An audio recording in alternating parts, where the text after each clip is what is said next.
Praise lord. ఈరోజు నేను మీతో పొగడ్తల గురించి మాట్లాడాలనుకుంటున్నాను. ఇది గుర్తుపెట్టుకోండి. పొగడ్తలు అత్యంత ప్రమాదకరమైనవి. అవును. మనల్ని మనుషులు పొగిడినప్పుడు మనకు చాలా ఆనందం అనిపిస్తుంది. అయితే గుర్తుపెట్టుకోండి, అవి మనల్ని ఆనందంలో ముంచెత్తడం మాత్రమే కాదు, దాంట్లో మునిగి చచ్చేలా కూడా చేస్తాయి. అవును. ఈ పొగడ్తలు మనలో గర్వం వచ్చేలా చేస్తాయి. ఈ గర్వం మనల్ని దేవునికి అవధేయులుగా మార్చేలా, మన జీవితాన్ని మలిచేలా చేస్తుంది. అందుకని జ్ఞాపకం పెట్టుకోండి, మీ చుట్టూ ఎప్పుడు మిమ్మల్ని ఎవరన్నా పొగుడుతూ ఉన్నారా, వాళ్ళతో చెప్పండి, సోదరా, నువ్వు నిజంగా నా మేలు కోరితే అలా ఉన్న మంచి మాత్రమే కాదు, నేను ఎక్కడైనా లోపం చేస్తే దాన్ని కూడా తెలియజేయి అని అడగండి. తప్పేమీ లేదు. ఇదిగో, మీరు నిజంగా ఏదైనా మంచి విషయం చెప్పినప్పుడు, లేదంటే మంచి విషయం చేసినప్పుడు మీకు సరిగ్గా కాంప్లిమెంట్ ఇచ్చేవారు ఉండడం ఎంతైనా మంచిది. ఎందుకంటే ఎంకరేజ్మెంట్ మనల్ని ఇంకొక స్టెప్ ముందుకెళ్ళడానికి సహాయం చేస్తుంది. అయితే కొంతమంది ఉంటారు, వాళ్ళు మనం చేసిన దానికంటే ఎక్కువగా మనకు దాన్ని ఆపాదిస్తూ ఉంటారు. ఇక ఉన్నది లేనిది చెప్పి, లేనిది పొంది కలిపి మనల్ని ఎక్కడికో తీసుకెళ్ళిపోతూ ఉంటారు. అది గుర్తుపెట్టుకోండి, వాళ్ళ ప్రమాదం. వాళ్ళని దూరం పెట్టండి, లేదంటే వాళ్ళతో చెప్పండి, నేను అంత గొప్పవాడిని కాదు, నా వల్ల ఏదైనా జరుగుతుందంటే దేవుడి వల్ల అని చెప్పి. మీకు ఏమాత్రం ఆ మహిమను తీసుకోకండి.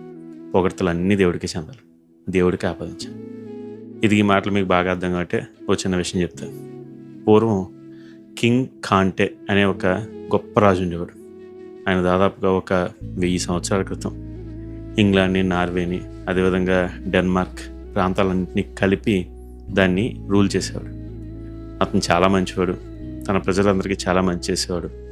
సో అతని మంచితనాన్ని కాస్త అలుసుగా తీసుకున్న కొంతమంది అతని దగ్గరికి వచ్చి ప్రతిరోజు పొగుడుతూ ఉండేవారు. వాళ్ళ ఉద్దేశం ఏంటంటే కేవలం రాజుని పొగడడం మాత్రమే కాదు, పొగిడి పొగిడి పొగిడి అతన్ని బొట్టలో వేసి దాని ద్వారా కాస్త లాభపడదామని వాళ్ళ ఆశ. అయితే ఈ విషయం అంతకి ఇంకా అంటే తెలుసు. అయినా సరే వాళ్ళకి ఎప్పుడు కూడా తనకు తోచినంత మంచి చేస్తూ ఉంటాడు. అయితే ఇది కొద్ది కొద్దిగా విస్తరించడం మొదలుపెట్టాడు. ప్రతి ఒక్కడు పొగడడం మొదలుపెట్టాడు. ఉన్నది లేనిది చెప్పి ఆయన ఓ ఆకాశానికి తీసుకెళ్ళిపోతూ ఉన్నారు. ఒకరోజు ఆ మాటలు విని విని విని విని కింగ్ కాంటే గారికి పూర్తిగా విసుకొచ్చింది. ఇక నేను దీన్ని తట్టుకోలేకపోతున్నాను అనుకున్నాడు.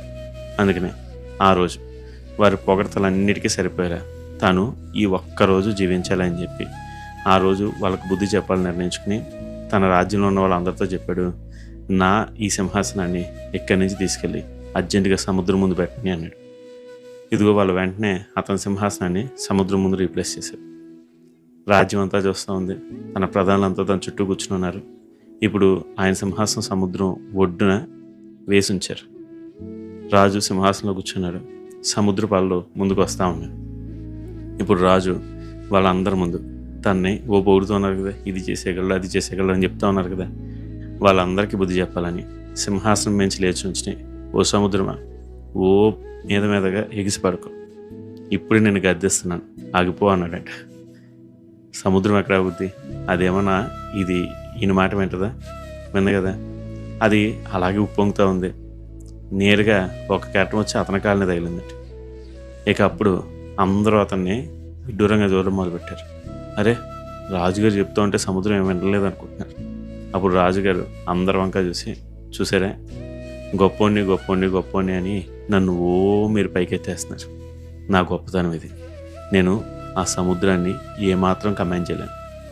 ఇదిగో, నేనేమీ గొప్పని కాదు. నేను కేవలం నాకు ఇచ్చిన బాధ్యతను నిర్వర్తిస్తున్నాను. నా పని ఈ రాజ్యాన్ని కాపాడడం, అది నేను చేస్తాను. దీంట్లో నా గొప్పతనం ఏం లేదు. నాకు అన్నీ లోబడు. నేను మీరు అనుకుంటున్న గొప్పని కాదు, మీరు నన్ను అంతగా పొగడక్కర్లేదు అని చెప్పాడు. ఆ రోజు తన చుట్టూ ఉన్న ప్రజలకి బుద్ధి వచ్చింది. వాళ్ళకి అర్థమైంది, మన రాజుగారు తాను దేనికి అర్హుడో దాన్ని తీసుకుంటారు.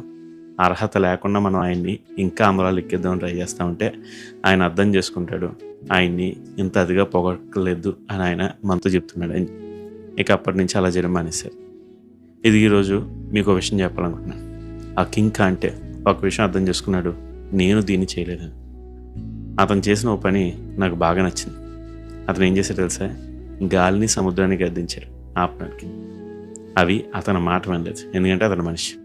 కానీ ఇదే పని నా యేసయ్య చేశాడు. ఆయన గాలిని సముద్రాన్ని గద్దించగా అవి అణిగాయి. అవి ఆయన మాట విన్నాయి. చుట్టూ శిష్యులు ఆ విషయం చూశారు. వాళ్ళు ఆశ్చర్యపోయారు. ఎందుకో తెలుసా? గాలి, సముద్రం, సర్వసృష్టి ఒక్కరికి మాత్రం లోబడితే దేవునికి. అవును, దేవాది దేవుడు మనుష్య రూపుడుగా మన మధ్యకి వచ్చి మనతో కలిసి జీవించారు. అంత మాత్రమే కాదు, ఆయన మన ప్రతి బాధను అనుభవించాడు. మనతో సహా అనుభవం గలవాడే మనకి విమోచన ఇవ్వడానికి తన ప్రాణాన్ని ఇచ్చి మన పాపం అంతటిని భరించాడు. ఇప్పుడు మనల్ని విమోచకం చేశాడు. ఆ రాజు నీ రాజుగా ఉన్నాడా? ఇదిగో ఆ రాజు నిజంగా పొగడ్తలన్నిటికీ అర్హుడు. మరి నువ్వు ఆయన ఆరాధిస్తున్నావా? లేదంటే ఇంకా మనుషుల్ని ఆరాధిస్తున్నావా? లేదా నిన్ను నువ్వే ఆరాధించుకుంటున్నావా? ఒకసారి ఆలోచించు. కింగ్ అంటే చాలా గొప్పవాడు. అయినా అతనికి తెలుసు నేను అంత గొప్ప అని ఏం కాదని చెప్పి. అతనికి కూడా కొన్ని లిమిట్స్ ఉన్నాయని, ఆ లిమిట్స్ ఏంటో కూడా అతనికి తెలుసు. కానీ నా యేసయ్య సమస్త ఘనత, మహిమ, ప్రభావానికి అర్హుడు. మరి ఆయన్ని నువ్వు ఈరోజు ఆరాధించాల్సినంతగా ఆరాధిస్తున్నావా? ఆరాధించుడు, నీ జీవితంలో గొప్ప ఆశీర్వాదాలు చూస్తావు. మరి ఎందుకని ఈ రోజు అలా చేయకూడదు? ఆలోచించండి. God bless you. Have a blessed day.